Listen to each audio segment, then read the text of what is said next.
जब ये लोग गए थे तुम्हारे पास, पेशवाओं के पास गए थे, उनके साथ कि हम तुम्हारा साथ दे रहे हैं, हम लोग मिल करके लड़ाई लड़ते हैं अंग्रेजों से, लेकिन हमारे साथ जो है तुम शोषण कर रहे हो, जो अत्याचार कर रहे हो, इसको तुम हटा दो। ये जो मार्शल लॉ लगा रखे हो तुम, इसको हटाओ। तो इन लोगों ने क्यों नहीं हटाया? आज जब तुम्हें काट दिए और तुम अपनी कमियां छुपाने के लिए इन पे दोषारोपण करोगे तुम कि गद्दारी किया हो। तुम गद्दारी नहीं किया हो। जिस समाज की तुम रहनुमाई कर रहे हो, ये कह रहे हो कि हमारा बहुजन समाज है, आज जिस चीज का तुम गाना गा रहे हो कि हम बटोगे तो कटोगे, बांटे तुम ही हो। अरे जब बांटे नहीं होते तो लड़ाई क्यों हुई होती? तो जब बांटे तो तुम कटे। तो आज तुम्हें समझ में आ रहा है कि जब हम बटेंगे तो कटेंगे।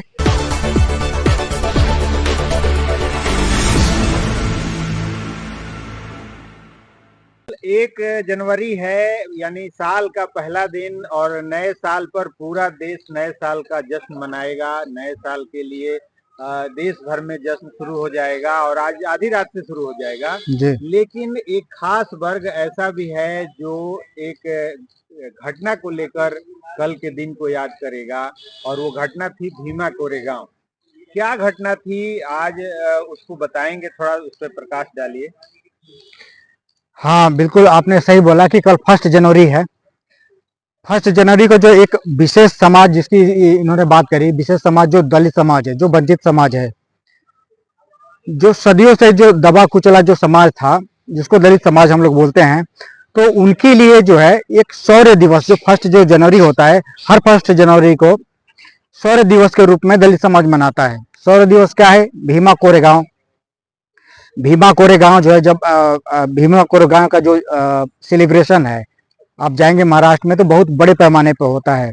वहाँ पे बाबा साहब भी जो है हर 1 जनवरी को वहाँ पे जाया करते थे। अभी आप देखेंगे चंद्रशेखर आजाद भी वहाँ पे जाने लगे हैं।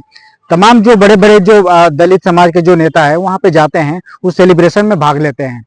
अब इसके पीछे की क्या कहानी है? इसके पीछे की कहानी ये है कि सन 1818 में एक क्रांति हुई थी भीमा कोरेगांव।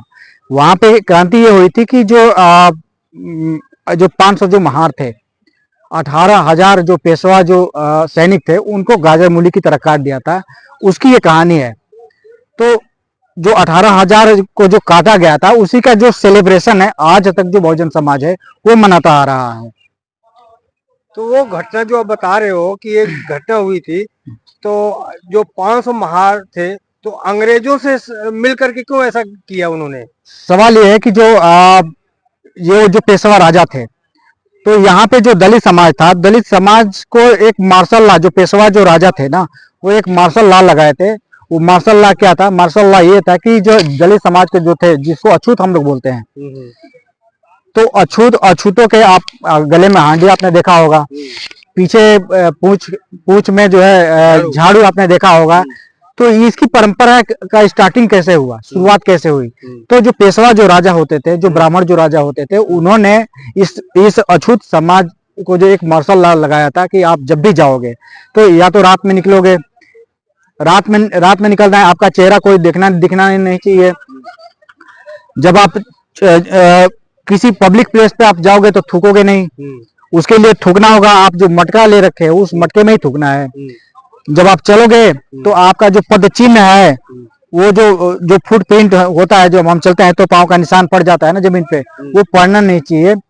उसके लिए क्या था कि हमारे पीछे झाड़ू बांध दिया जाता था और वो उस पद चिन्ह को मिटाता जाता था। तो इतनी नफरत थी। तो जब इतनी नफरत थी, तो ये जो भीमा जो कोरेगांव के जो लड़ने वाले जो सैनिक थे, वो गए पेशवाओं के पास, भाई इतना बड़ा घोर अन्याय आप लोग हमारे साथ क्यों करते हैं, इस चीज को हटाइए। तो पेशवाओं ने ये बोला कि ये चीज नहीं हटेगी, चाहे तुम कुछ भी कर लो। इन्होंने अपना प्रस्ताव भी रखा कि भाई हम आपके साथ मिलकर के अंग्रेजों से लड़ाई लड़ना चाहते हैं, हम अंग्रेजों को हटाएंगे, हम आपके साथ लड़ेंगे। उन्होंने बोला कि तुम मेरे साथ लड़ो चाहे मत लड़ो, तुम्हारा वही अधिकार है, तुम्हारी वही पोजीशन रहेगी। तब इन लोगों ने, भाई मरता क्या ना करता, ये लोग थक करके आ करके जो है अंग्रेजों के पास गए कि भाई हमारे साथ ये अन्याय हो रहा है, हमारे साथ अमानवीय जो ये शोषण हो रहा है, इसका कुछ ना कुछ सलूशन निकालिए आप लोग। अंग्रेजों के पास गए। अंग्रेजों ने बताया कि भाई इसका सॉल्यूशन क्या है, ये आपकी सामाजिक लड़ाई है, इसको आप लड़के खत्म करना पड़ेगा आपको। तो इसके लिए क्या करना पड़ेगा? तो इसके लिए ये करना पड़ेगा कि आप लोग जो है हमारे सेना में आ जाओ, सेना में आकर के अपनी लड़ाई लड़ो। तब जाकर के वो दलित समाज जो है अंग्रेजों के सेना में गए, और मरता क्या न करता, आकर के जो है इन लोगों ने अपने हक और अधिकार के लिए, अपने जो शोषण हो रहा था उसके लिए इन्होंने लड़ाइयां लड़ी। वो लड़ाई 1818 में हुआ था, जो भीमा कोरे गांव है, वह गांव है, उस जगह का नाम है। तो उसी जगह पे जो है 28,000 जो पेशवा जो सैनिक थे, और इधर अंग्रेजों की सेना में 500 महार सैनिक थे। तो इन वही 500 महार सैनिकों ने, सैनिक जो थे, इन पेशवाओं को 28,000 पेशवाओं को गाजर मूली की तरह काटा। तो उसी का जो सेलिब्रेशन है 1 जनवरी को, जो बहुजन समाज है, जो वंचित समाज है, जो शोषित समाज है, वो आज तक मनाता आ रहा है। तो जैसे पूरा देश नया साल मनाता है, वो दूसरे तरह से मनाता है, बहुजन समाज उसको आज देख रहा हूँ कि पूरे देश में, दिल्ली में भी मैं देख रहा हूँ कि शौर्य दिवस के रूप में मनाया जा रहा है। तो क्या बहुजनों का खुशी का दिन है ये, बाकी लोगों का, बाकी जो नया साल मनाते हैं, तो कैसे इसको देख रहे हैं आप? हम ये देखो, ये ऐसा है ना कि सबका अपना अपना अलग अलग सेलिब्रेशन होता है, ठीक है ना। अब जो पहले से मान लो कोई वंचित समाज है, उस जो वंचित समाज है उसको आज कोई अवसर मिला, तो आज के डेट को वो सेलिब्रेट करेगा ना। वो पीछे के बाबा आदम के या चाहे किसी और के सेलिब्रेशन को क्यों सेलिब्रेट करेगा? आप समझ रहे हो? जब मान लो हमें आजादी आज मिली है, तो हम आज के दिन को सेलिब्रेट करेंगे, लेकिन तो हमारे लिए आज का दिन महत्वपूर्ण हो गया ना।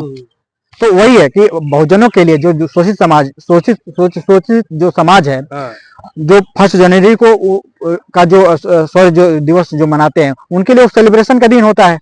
लेकिन लोग कहते हैं कि जो अंग्रेज, वो ये 500 महार थे, वो कह रहे हैं कि देश के साथ गद्दारी किया, जो कि अंग्रेजों के साथ मिले। बार बार लोग ताना मारते हैं। तो ये लोग, इन लोगों के पास और क्या है? जब ये लोग गए थे तुम्हारे पास, पेशवाओं के पास गए थे, उनके साथ कि हम तुम्हारा साथ दे रहे हैं, हम लोग मिल करके लड़ाई लड़ते हैं अंग्रेजों से, लेकिन हमारे साथ जो है तुम शोषण कर रहे हो, जो अत्याचार कर रहे हो, इसको तुम हटा दो। ये जो मार्शल लॉ लगा रखे हो तुम, इसको हटाओ। तो इन लोगों ने क्यों नहीं हटाया? आज जब तुम्हें काट दिए और तुम अपनी कमियां छुपाने के लिए इन पे दोषारोपण करोगे तुम कि गद्दारी किया हो। तुम गद्दारी नहीं किया हो। जिस समाज की तुम रहनुमाई कर रहे हो, ये कह रहे हो कि हमारा बहुजन समाज है, आज जिस चीज का तुम गाना गा रहे हो कि हम बटोगे तो कटोगे, बांटे तुम ही हो। अरे जब बांटे नहीं होते तो लड़ाई क्यों हुई होती? तो जब बांटे तो तुम कटे। तो आज तुम्हें समझ में आ रहा है कि जब हम बटेंगे तो कटेंगे, तो बांटे ही क्यों? तो जैसे जैसे आज बहुजन समाज जागृत हो रहा है, इस इतिहास को जान रहा है, तो बड़े लेवल पे, बड़े अच्छे तरह से पूरे देश में देख रहा हूँ, दिल्ली में भी इसको सेलिब्रेट। बिल्कुल यही नहीं, पूरे खाली दिल्ली में नहीं, पूरे विश्व में, भारत में ही नहीं, पूरे विश्व में इसको बहुत बड़े पैमाने पे सेलिब्रेट करता है बहुजन समाज। आप देखना 1 जनवरी का मतलब ये लोग केक नहीं काटेंगे, कोई अदर सेलिब्रेशन नहीं करेंगे। यहाँ पे शौर्य दिवस जो होता है उसका सेलिब्रेशन होता है पूरे विश्व में, भारत में ही नहीं। आप अमेरिका में चले जाओ, कनाडा में चले जाओ, कहीं भी पूरे विश्व में जहाँ भी बहुजन समाज है, यह शौर्य दिवस को बड़े ही धूमधाम से मनाता है। सर, ये जो बाबा है, ये बाबा ब्राह्मणों के बाबा है या हिंदुओं के बाबा है, समझ में नहीं आता है। ये आरक्षण का भी विरोध कर रहे हैं। ये कौन से बाबा हैं? कौन बाबा की आप बात कर रहे हो? ये जो बाबा जगह जगह जितने बाबा हैं, हाँ, बाबा जितने बाबा हैं तो संत हैं, ये आरक्षण का विरोध कर रहे हैं। ये जो है हिंदुत्व के जो प्रायोजित बाबा हैं, इनका और कोई काम नहीं, इनको अध्यात्म से कोई मतलब नहीं है। ये प्रोजेक्टेड है, ये आरएसएस के प्रोजेक्टेड हैं, ये बीजेपी के प्रोजेक्टेड हैं। इनका काम यही है कि इनको छोड़ रखा है कि जा करके जो बहुजन समाज है उनको भ्रमित करो, क्योंकि जब भी सुन लो, मैं बता दूं कि जब भी अब यहाँ पे क्या है कि यहाँ पे एक होने की बात है, यहाँ पे चुनाव जीतना है, तो यहाँ पे ये कहेंगे कि आप एक रहोगे तो नेक रहोगे, बटोगे तो कटोगे, यहाँ पे ये कहेंगे। लेकिन वही जब बहुजन समाज जब अपने आरक्षण की बात करता है, जब ये कहता है कि जाति आधारित जनगणना कराओ, आरक्षण की मांग जब करेगा, वहां पे वो क्या हो जाएगा? वहां पे बहुजन समाज हो जाएगा, वहां पे ओबीसी हो जाएगा, वहां पे दलित हो जाएगा, वहां पे वो जाति हो जाएगा। किसी दलित की बेटी का जो है शोषण हो जाता है, वहां पे कोई भी हिंदूवादी संगठन जा करके वहां पे प्रोटेस्ट नहीं करता है। आपने देखा होगा। लेकिन वहीं पे किसी सवर्ण महिला का अगर रेप हो जाता है तो वहां पे सारे हिंदूवादी संगठन आ जाते हैं, भाई ये हो गया, ये हो गया, ये हो गया, हो जाता है ना। तो इनका और कुछ नहीं है। नहीं, मेरा सवाल है कि जैसे आरक्षण का विरोध करते हैं, लेकिन जो ईडब्ल्यूएस मिला है वो भी तो एक आरक्षण है, लेकिन उसका क्यों नहीं विरोध करते हैं? और बाकी आरक्षण जो SC ST OBC की मिला है उसका विरोध करते हैं। आप आरक्षण पे आ गए, लेकिन आप विषयांतर हो रहे हैं। विषय उसी पे आता है कि जो हाँ, बाबा है पेशवा से उनके लिंक जुड़ता है ना। देखो, हिंदू जो धर्म है ना, हिंदू धर्म तभी है जब उसमें छुआछूत है ना, गैर बराबरी है। जब छुआछूत मिटा दोगे तो हिंदू धर्म रह कहाँ जाएगा? ये तो छुआछूत और गैर बराबरी पर आधारित ही धर्म है हिंदू धर्म। तो ये जब भी ये धर्म रहेगा, हिंदू धर्म रहेगा, तो समझो कि गैर बराबरी, छुआछूत और जातिवाद ये बना रहेगा। नहीं, मेरा ये सवाल था कि जो बाबा हैं, क्या पेशवा से इनका लिंक है? आप ये लिंक कुछ नहीं है। उसी मानसिकता से ये लोग हैं, उसी आइडियोलॉजी के हैं। RSS भी उसी आइडियोलॉजी के, जितने बाबा हैं, जितने हिंदूवादी संगठन है, इसी आइडियोलॉजी के हैं। तो आप क्या कहना चाहेंगे जो पेशवा वाला जो आप घटना बता रहे हैं, तो इसको आप भुलाओगे कि इसको बनाते रहोगे? नहीं, बहुजन समाज का अपना सेलिब्रेशन वो तो मनाएगा। उसका अपना उसने शौर्य जो दिवस है, उसने अपनी जीत का प्रदर्शन करता है वहां पे, वो करेगा क्यों नहीं? आप जीत का अपना प्रदर्शन करोगे, वो क्यों नहीं करेगा? वो अपना इतिहास धीरे धीरे जान रहा है, अपने इतिहास को दोहरा रहा है, अपने समाज को जागरूक कर रहा है। लेकिन समाज तो ये कर रहा है कि आप पुरानी घटना के क्यों कुरेद रहे हो? पुरानी घटना को आप क्यों कुरेदते हो? रावण कब का जल गया था? रावण को हर साल क्यों जलाते हो? रावण को हर साल क्यों जलाते हो? तो यहाँ भी जो है, यहाँ पे बहुजन समाज जिसको हर साल मनाता है, क्यों नहीं मनाएगा? अपने शौर्य का प्रदर्शन करता है, क्या दिक्कत है? आपको दिक्कत क्यों होती है?